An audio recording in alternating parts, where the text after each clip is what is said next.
both of y'all doing today? Good. How are you? Look, I need to know where are the rest of my episodes, because y'all had me on edge. I was like, I was trying to hit next. I watched 6. I was like, I was trying to hit next. No, that's my episode? I know. You need to know what's going on. You wait for another season. I know you do. I need y'all to get to work right now. Me too. We know. We feel the same way. It is. It keeps you on the edge. It did. It gave me my life. So Yeah. I was a good band, okay? Good. I be trying to root for Hal.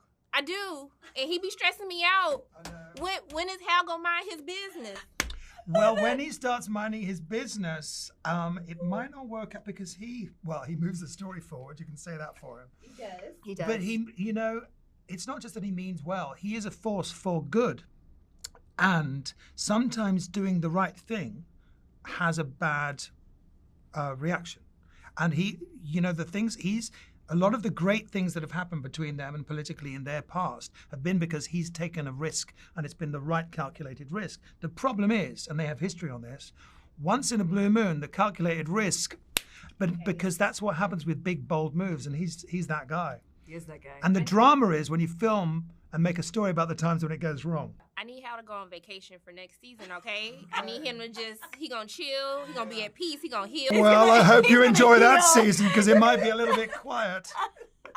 It's just gonna be her with other men the whole time. That sounds wonderful. She likes the sound of it. As long as I can go somewhere where there's other women, that's the arrangement. You're supposed to be on vacation. Oh, I just go and sit in a box. Okay. Oh, I don't like that season. It's me in a little room and you off. Just writing your thoughts. Yeah. But one of the things that I did like with your character is, she has to learn how to dress the part for what she wants to be next. And so what I wanted to know for the both of you, when you started this little career called acting, what was that first piece of advice of what you needed to do to fully become an actor, to look like an actor? Oh, the first piece of advice I was given were things to completely ignore. It's not the advice you should listen to, it's the advice you should not listen to. It's very, very important. Yeah, I don't remember, and I'm trying to think if there was anything good. It's generally bad advice. Yeah. You need to be this, you need to be that. No, stay weird. Yeah, I know. Weird. Everything that's wrong with you, keep, because that's what you've got. That's the specialness of Yeah. you. Yeah. That is. Everything that's weird about you, everything that makes you not like other people, keep that. Exactly. Don't chop off those oddly shaped bits that don't fit in the box. That's what's good about you. That's what's good about you. Yeah. And that's what makes us different. And it's also what makes you unemployed for a while, too. But I mean, also, too, there is this interesting dynamic where, there's something that's said where sometimes it feels like she needs Hal to be bad.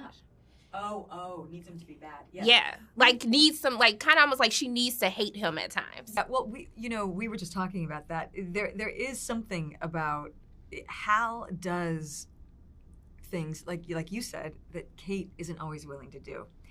And I think their ultimate goals are very similar. I think what they want for the world is very similar. Yeah, they're not together by accident. Yeah, And I think Hal does these things that probably some version of Kate wishes she could. She's just follows the rules a little better.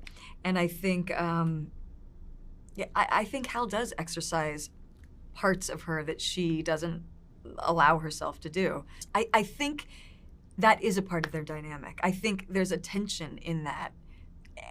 It is a part of their dynamic. So yeah, and it's not that unusual, and it's often the case, that the things about someone that they complain about, if they finally get fixed, they don't want them anymore.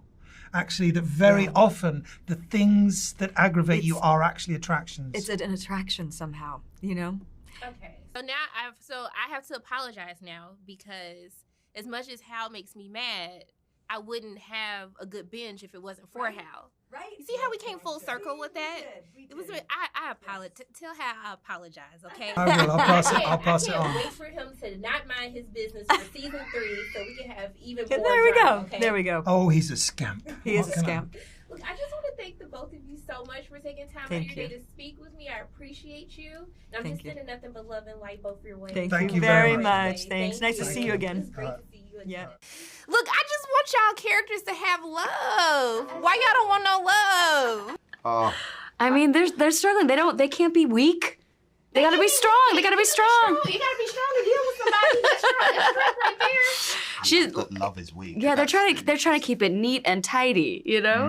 You can save the world and have a boo At the same time. Yeah. You can have it all. I remember you had this issue last time. I did, but I thought like we was gonna get somewhere, and then I feel like we got further away. Yeah, but these men are trifling. They are not handling business. So listen, Wow. Idra does not have time. She does not have time. You got to meet her on the level. Okay. Feeling a little outnumbered, so I'm just gonna agree with that. You know, we need to up our game. Okay. What I might say, I'm agreeing with you. all right. What I might say, Careful.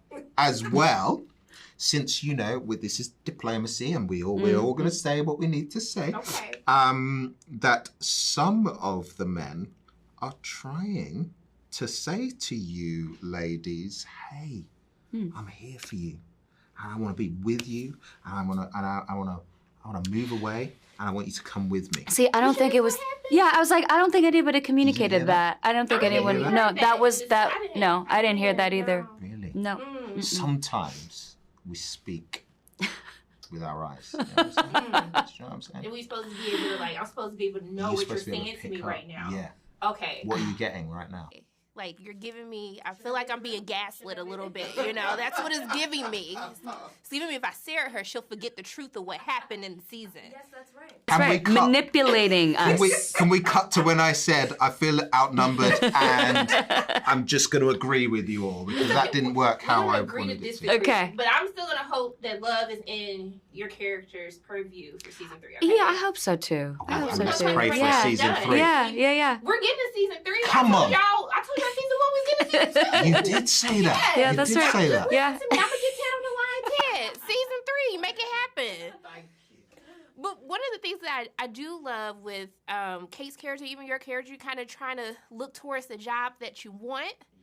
And I like that, you know, Kate's kind of like, okay, well, she gets the advice if you want to have this job, you got to get your life together. You got to dress for the part that you want. So what I want to know for the both of you, when you started acting, what was that first bit of advice? Like, you need to do this if you truly want to become an actor. Oh gosh, that's a good question.